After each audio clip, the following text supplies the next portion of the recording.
Labvakar visi jaunieši, dziesmu svētku dalībnieki un deju svētku. Aplausi Madovas orķestrim, kurš ir labākais Latvijā. Vai tad tie ir kādi aplausi? Šovakar būs vairāki pārsteigumi, bet šobrīd mēs sagaidīsim īpašu viesi, mūsu tautieti, Latvijas valsts prezidentu. Kā sauc Latvijas valsts prezidentu? Ar aplausiem sagaidām.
Valsts prezidentam, viņš arī grib jums kaut ko pateikt. Tur varbūt, lai visi redz valsts prezidentu, mēs varam notupties.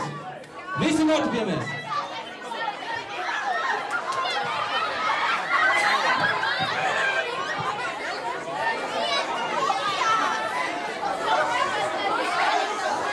Labvakar, madonieši!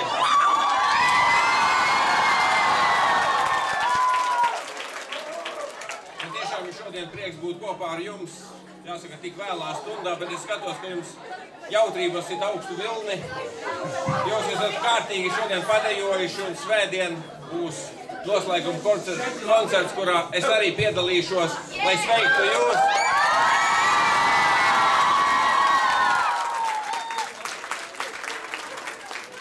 Es ļoti ceru, ka šīs dienas, neskatoties uz to lietu, kas lija, jums patika. Vai patika dziesmu svētkos? Skolotāji, jūs labi ir samācījuši dziedāt un dejot?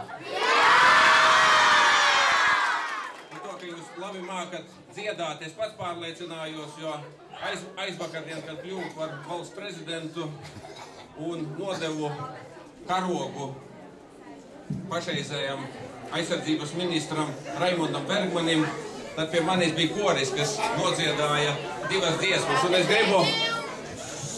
es gribu kādu kora pārstāvi atnāk pie manis, jo te ir bilde, ko es jums gribu uzdāvināt.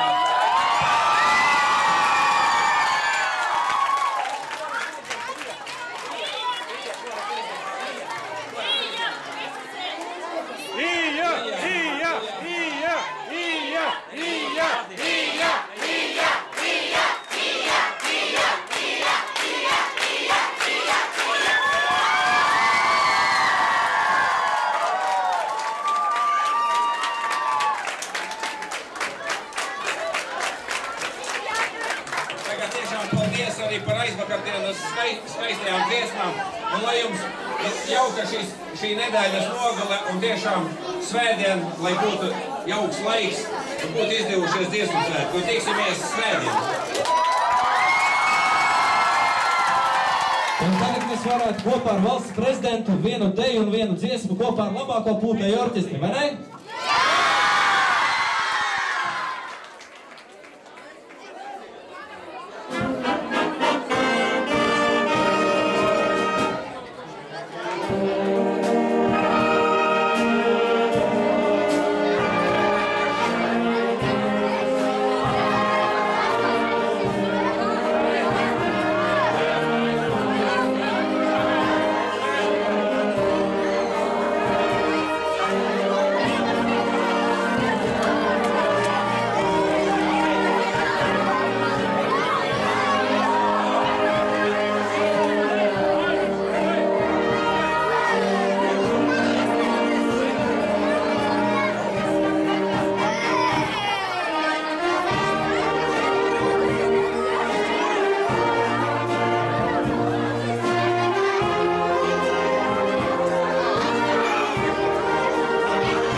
un tagad ballīte turpinās, dejas. Pateiksim paldies valsts prezidentam Raimondam Vējonim. Pateiksim paldies trešajai ģimenei, kur visur šo nedēļu mēs dzīvojam.